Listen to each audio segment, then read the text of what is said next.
Okay, what's up guys? Hopefully you had a good Go Fest. It is the day after Go Fest. I want to take some time to relax because let me tell you, it was quite a busy weekend. Today I want to take some time to talk about Go Fest shiny rates, what my shiny rates were like, what my haul looked like. We'll talk about my mom's, and then I'm going to pass it over to you guys in the comment section to kind of share your experience with Go Fest, how you felt about the event in general. Now, before you go ahead and start commenting, I do want you guys to watch this video because there's a couple things that people keep forgetting about before they start complaining about shiny rates and all that stuff. So I just want to make sure you guys remember this stuff. But let's get right into it. Let's talk about Go Fest shiny rates and what were they like. Now, me and my mom talked about this after Go Fest and we took a quick look. You need to remember when you're looking at shiny rates and deciding, hey, was the shiny rates bad or not? How many Pokemon did you actually catch? Now, me, after checking over the 2 days, I caught around 1,800 Pokemon, almost 1,000 Pokemon a day. Honestly, it's a little less than I wanted to do, but you know, it is what it is. After checking, I caught 29 shinies, which is honestly not a bad haul for 2 days. That leaves me with a shiny rate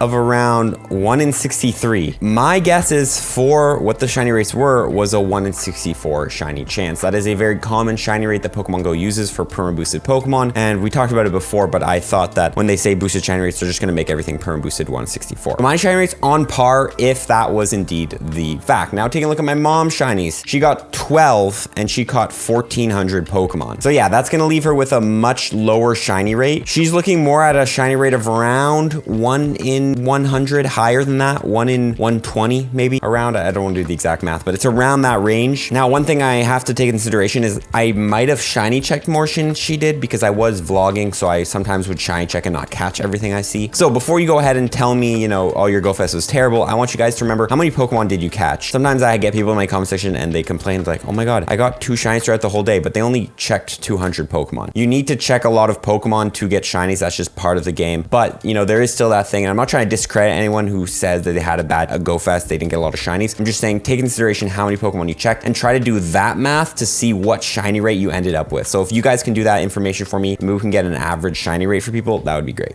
Now, with that being said, there was a lot of people who said they did not have a good Go Fest. They said they did not leave with a lot of shinies. They played 8 hours both days and didn't get a lot of shinies. Now, the real question comes down to, was Go Fest worth it for me? How do I feel about it? And then you guys can obviously respond as well. Now, one thing I think people need to really remember is that Go Fest is not over. Pokemon Go, if you bought the $15 ticket, you're still getting access to a event in August, an end of season event. So it's like 3 days of Go Fest, which is probably going to be again 10 to 6 p.m. I think the dates have been decided, so I'll throw them on screen. But yes, there's going to be another Go Fest event in Pokemon Go. So even if you weren't unhappy with these 2 days, before you make your final verdict on if Go Fest is worth it or not, we still have a full another day to play. And although, you know, I'm not the most positive that the day is going to be absolutely insane and redeem everything, there is still a whole other day we have to play before we make our final verdict. With that being said, I do want to throw a little bit of feedback out there, or just kind of general thoughts I had about the whole Go Fest event. Day one for me, honestly, was pretty good. I think I ended up with like 18 shinies. So all in all, I had a good amount of shiny rates, and I was checking pretty often. You guys did see the video. The only thing I would say about day one would be some of the spawns were kind of just like, I don't know why they were there. All the Alola starters to start, I don't know why they're there. Vanillite. There's just a lot of Pokemon, and I think most Pokemon during Go Fest should be shiny available. People generally don't want to click on Pokemon when there's a shiny boost that don't have a shiny, right? So I don't really know. I think if for future, maybe just completely avoid, unless it's like a super rare spawn, like, you know, I don't even know what was super rare, like something cool like Golurk, I guess, for stage 2s. I think you just can avoid the Pokemon that don't have shiny forms. Go Fest Day 2 is where I kind of had some issues. I think the main thing I want to say here, and the reason I didn't enjoy Go Fest Day 2 as much, is because it wasn't really battle focused. Last year we had a raid day, every legendary in raids, it was super focused around battling. And the year before that, or yeah, the year before that, was it? Or maybe 2 years before that. But I remember we had Giovanni, Shadow Mewtwo, and it was all about battling Giovanni. I think Go Fest should be more on day 2, especially if they're gonna be more focusing around battling, not just raiding, but battling. You need to have, you know, a new Giovanni boss. You need to have a new Mega Legendary. You need to have a new Mega Pokemon. You need to have a multiple raid bosses, or raid bosses that are actually relevant. That was the negative for me. I didn't mind day 1. I thought the shiny rates for myself, obviously I had a great experience. You guys might not have. Day 2 is where I kind of found that you raid the new Ultra Beast one time and then you're kind of done with it. I just wish that there was more to do on day 2 around battling. That's kind of my thoughts. I think a new Giovanni boss would have been super hype. Let me know what you guys thought about the shiny rates. In the end, my shiny rate seemed to be around 1 in 64, so it was a perma boosted shiny rate. My mom seemed to be more in the 1 in 100, 120. But again, it all depends on how many you checked. So I would love for you guys to tell me how many Pokemon you caught during Go Fest, how many shinies you got, and then if you could do that math, find out your shiny rate, let me know. Maybe we can get a general idea of how the shiny rates actually work, because that's what we have to do. We can't just say, oh, shiny rates were so bad, I checked 100 Pokemon, didn't get a shiny. Like, you have to to do the math, right? So yeah, that's the video, guys. Let me know what you thought about it. And also stay tuned for GoFest in August, because that will be a very big deciding factor on if GoFest was worth it in the end or not. Okay, guys, peace.